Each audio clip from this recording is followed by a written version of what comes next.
How to rename iPhone on iOS 17. So first and foremost, all you have to do is to go here to your settings and make sure that you have updated your software to iOS 17.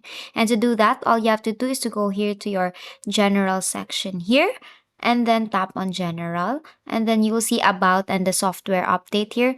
Tap on the software update, and if you'll see an iOS 17 like this, tap on the update down here. Now, to be able to rename your iPhone 1 iOS 17, what you're gonna do is you can go back here to your general, go to your settings and go to general. Now under general, you will see about here. Tap on about, and here you will see your name, your iOS version, so on and so forth here. So since you want to rename your iPhone, then what you can do is to tap on the name here and then just delete this one and create a new name.